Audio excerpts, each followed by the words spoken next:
Kenapa tokoh-tokoh PKI itu dihukum? Karena ada Undang-Undang nomor 11 tahun 63. Kemudian ada Undang-Undang Mahmilub, Undang-Undang nomor 16 tahun 63 yang itu diberlakukan oleh Bung Karno semuanya.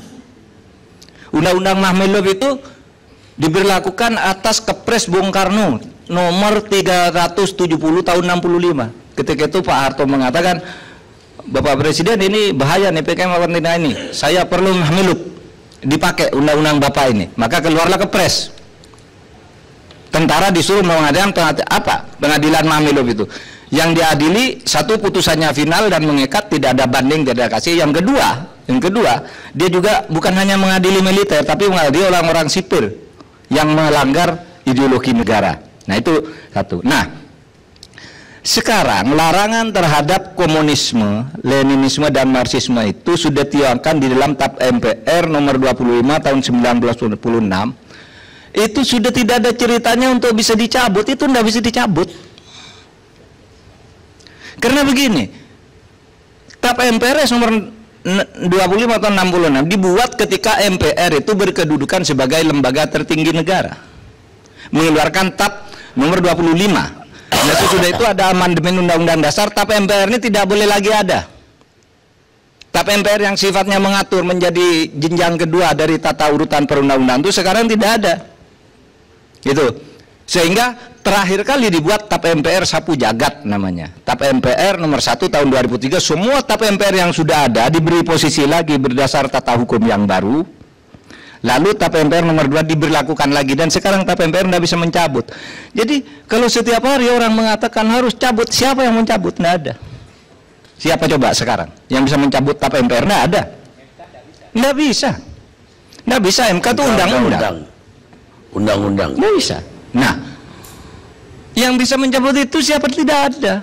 Gitu. Kecuali undang-undang dasarnya dikembalikan lagi ke yang lama. Nah, kalau itu perdebatannya akan panjang lagi. Kembali ke yang lama itu. Nah, kemudian penyitaan buku, Pak, penyitaan buku. Dulu waktu saya ketua Mahkamah Konstitusi pernah membatalkan undang-undang kejaksaan yang memberi izin kejaksaan mengambil buku-buku secara sepihak yang dicurigai bertentangan dengan ideologi. Nah, waktu itu kita putuskan kejaksaan dilarang merampas atau menyita buku-buku barang cetakan apapun bentuknya tanpa izin pengadilan.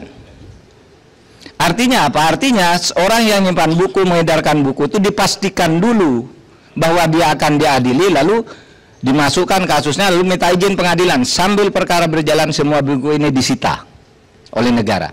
Nah, gitu prosedurnya untuk melindungi kebebasan berpikir, berekspresi dan sebagainya. Karena kadangkala buku-buku yang dan tidak hanya buku komunis kok yang banyak ya, yang justru yang mengadukan pengajuan terhadap undang-undang kejaksaan pada waktu itu adalah seorang bernama Hebden atau siapa, menulis buku bahwa agama itu semuanya jelek lah, nama agama itu. Lalu disita oleh jaksa, ngajukan ke MK bahwa penyitaan ini melanggar hak asasi. Kita tidak baca bukunya, kita sama sekali tidak setuju pada isi bukunya, tapi tidak setuju pada penyitaannya. Jadi kita katakan harus lewat izin pengadilan. Kalau belum vonis, minta izin ketuanya dulu bahwa barang-barang itu diamankan. Nah, lalu begini, Pak, saya bertanya, apa sih sebenarnya perlunya rekonsiliasi nasional itu? Sebenarnya kita kan sudah rekonsiliasi, sekarang ada apa sih? Tidak ada apa-apa tuh.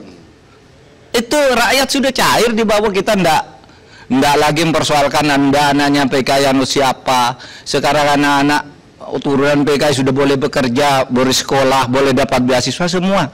Kenapa menghidup-hidupkan lagi rekonsiliasi? Tidak ada apa-apa menurut saya. Malah menurut saya mengungkit-ungkit itu kan luka, membuka luka lama. Karena begini, taruhlah disuruh minta maaf, yang nanti kalau dicari betul siapa yang harus minta maaf? Jangan-jangan nanti balik yang harus minta maaf PKI, bukan kita. Kalau sudah diteliti sejarahnya.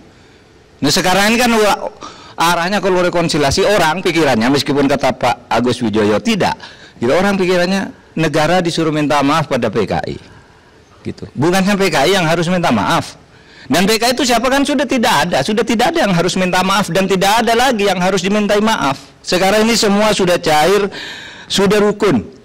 Karena kalau begini, minta maaf, saya masih terngiang sahabat saya nih Pak Luhut Panjaitan, Menko Polhukam ketika tampil sama Pak Agus Wijoyo di TV One ini mengatakan, loh, nggak bisa dong minta maaf. Satu, PKI nggak boleh hidup lagi di Indonesia, itu final kata Pak Luhut. Yang kedua, kita tidak minta maaf karena kalau waktu itu kita tidak membunuh, kita yang dibunuh. Kalau PKI menang pada waktu itu lebih banyak lagi korbannya, itu kata Pak Luhut, Menko Polhukam. Jadi jangan mimpi minta maaf. Saya setuju aja pada ini kata Pak Arya Mezat tuh, Menteri Pertahanan. Apa yang minta maaf? Katanya minta maaf Lebaran aja nanti. Itu salaman. Assalamualaikum warahmatullahi wabarakatuh. Pak Mirza, saya setuju dengan Pak Mahfud yang terakhir ini. Karena semua orang suci itu punya masa lalu. Semua pendosa mempunyai masa depan. Kata Oscar Wilde,